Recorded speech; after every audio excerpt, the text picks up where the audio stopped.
যে আজকে আমাদের শনিবার নিরামিষ। এই যে এখন আমার দিদির ছেলে খেতে বসবে। নিয়েছে মেথি শাক, আলু সেদ্ধ, ওল সেদ্ধ, বেগুন শিম সেদ্ধ, এই যে মাখন আর গরম গরম ধোঁয়া ধোঁয়া ভাত। এবার খেতে বসবে, কাজের থেকে এসছে, ওরও খেতে বসবে। এই যে আমিও খেতে বসবো, এই যে আমিও সাথে বসবো। তুমি কি আমিও সাইনি যে আমারটা মেখে দিচ্ছে আগে শাক। আমি মেখে মেখে খেতে পারবো না, এই জন্য আমারটা মেখে মেখে দিচ্ছে আমার দিদি। এই যে হাতের সাইডে চামচ, এই যে লঙ্কা নিয়েছে, কাঁচা লঙ্কা, আমিও নিয়েছি কাঁচা লঙ্কা। এই যে খেতে বসলো। নুন লাগবে না? দেখুন, মিনা নুন লাগবে। আর যদি কোনো মেয়ে থাকে একটা সম্বন্ধ দেবেন এখানটায়।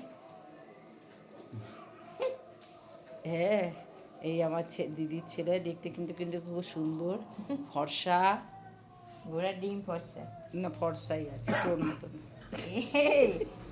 আমার আমার কথা শুনে ভীষণ পড়ছে। এনে মিনা বস না রে। আমরা কমেন্টে জানাবেন যদি হাতে কোনো গরিবের মেয়ে থাকে, আমরা নিয়ে নেব। এই যে আমার দিদির বাড়িও দেখিয়ে দিচ্ছি আজকে। দেখুন আমার দিদির বাড়ি, এই দেখুন আমার দিদির বাড়ি। এই যে রান্নাঘর, এই যে আমার বড়দি, এই দেখুন এইটা হচ্ছে বাথরুম, এই দেখুন ফ্রিজ, আর একটা ঘর আছে সেটাও দেখাও সত্য।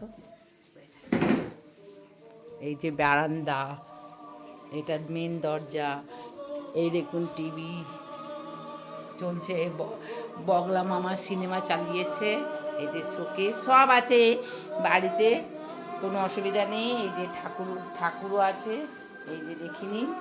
কমেন্ট করে জানাবেন কোনো গরিবের যদি মেয়ে থাকে, আমরা কিছু নেব না, এমনিই দিয়ে দেবো। এবছরেই চেষ্টা আছে, একটা যদি পারে নেবেন। দিদি আর মা ছেলে থাকে, আর কেউ থাকে না বাড়িতে।